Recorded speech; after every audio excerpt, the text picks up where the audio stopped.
या सा पद्मसनस्ता विपुलकटितटी पद्मपत्रायताक्षी गम्भीरावर्तना दुस्तनभरनमिता शुभ्रवस्त्रोत्तरीया लक्ष्मी दिव्यैर्गजेन्द्रैर्मणिगणखचिते स्नापिता हेमकुम्भैर् नित्यं सा पद्महस्ता मम वसतु गृहे सर्वमांगल्ययुक्ता।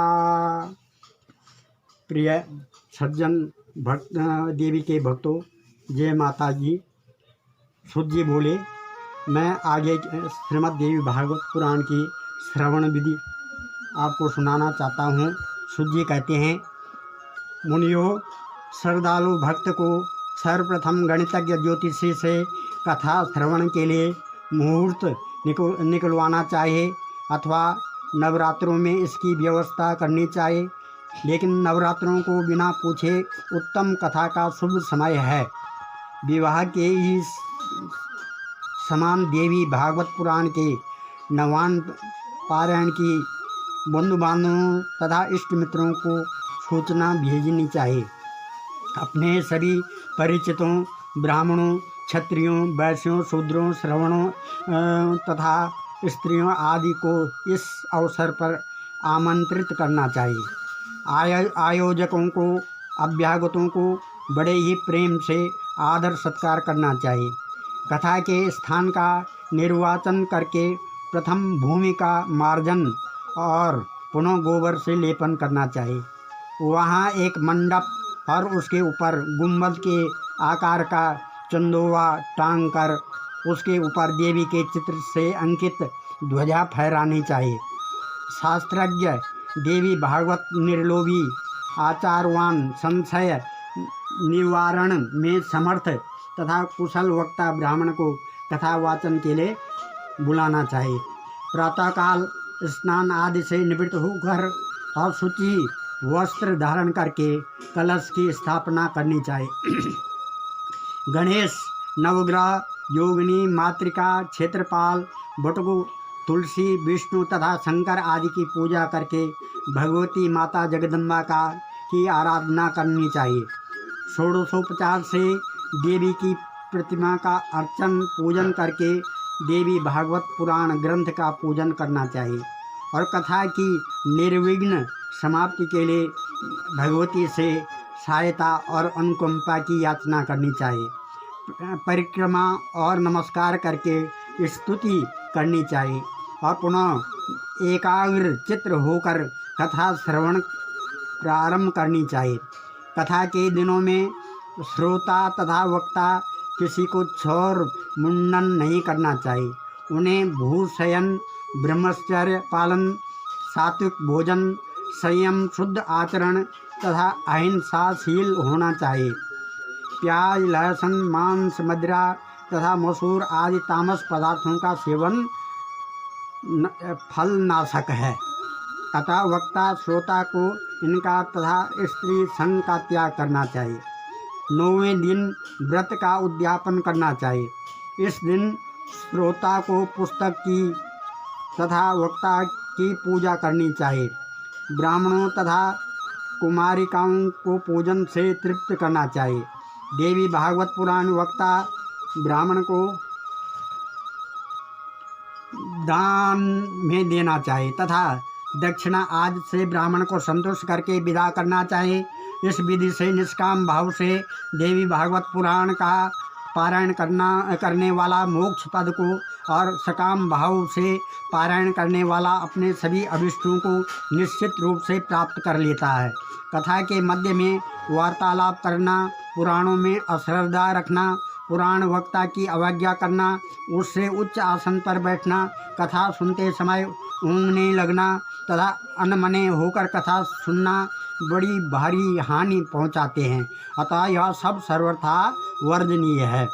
और अब श्रीमद् देवी भागवत के पढ़ने सुनने के लिए उपयुक्त समय क्या है? श्री सुध जी कहते हैं, देवी भगवती की पुण्य कथा के श्रद्धालु श्रोताओं को रिद्धि सिद्धि हस्तगत रहती है। एक दिन, आधा दिन, चौथाई दिन अथवा घड़ी पल के लिए भी श्रद्धा युक्त होकर भगवती की दिव्य कथा के श्रोताओं की कभी दुर्गति नहीं होती है। मनुष्य सभी यज्ञों, तीर्थों और दानों का फल देवी भागवत पुराण के एक ही बार श्रवण करने से प्राप्त कर लेता है।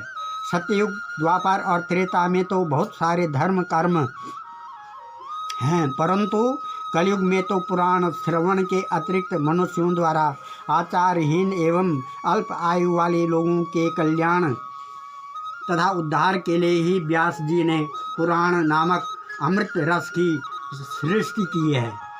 यहाँ भी उल्लेखनीय है कि अमृत पीने से केवल पीने वाला ही व्यक्ति ही अजर अमर होता है, परंतु देवी भागवत पुराण के कथा रूपी अमृत के सेवन से व्यक्ति के कुल का उद्धार हो जाता है।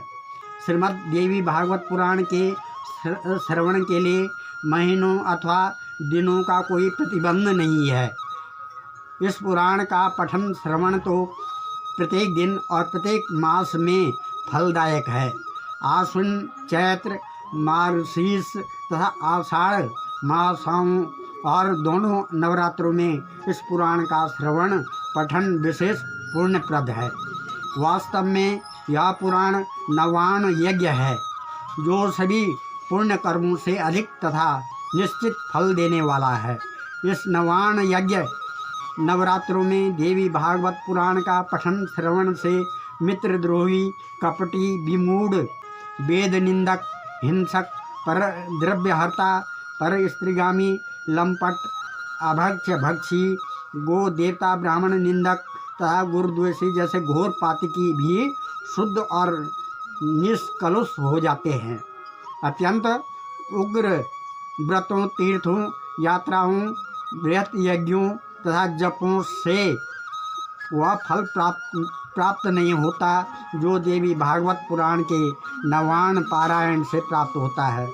तथा न गंगा न गया न काशी न नैमिषं न मथुरा न पुष्करम पुनन्ति सद्य बद्रीवनं नो यथा ये देवी मुखम एष विप्रा। नवान पारायण रूप देवी यज्ञ के समान गंगा, गया, काशी, नैमिषारण्य, मथुरा, पुष्कर, बद्रीवन के सेवन से तत्काल फल कहीं किसी भी प्रकार नहीं मिलता। देवी भागवत पुराण के अर्चन पूजन की महिमा को बताते हुए सूत जी बोले, आश्विन मास के शुक्ल पक्ष की अष्टमी को स्वर्ण सिंहासन पर श्रीमद् देवी भागवत पुराण को स्थापित करके ब्राह्मण को देने वाला देवी के परम पद को प्राप्त कर लेता है। इस पुराण के अथवा आधे श्लोक का प्रतिदिन नियम पूर्वक पाठ करने वाला भगवती की प्रियता को प्राप्त कर लेता है। श्रीमद् देवी भागवत पुराण से उपलब्धियाँ क्या हैं कि देवी भागवत पुराण के पठन श्रवण से महामारी, अतिवृष्टि, अनावृष्टि, भूत प्रेत बाधा, दुष्ट ग्रह योग तथा अन्य आदि भौतिक, आदि दैविक, आदि सांसारिक कष्ट शांत हो जाते हैं।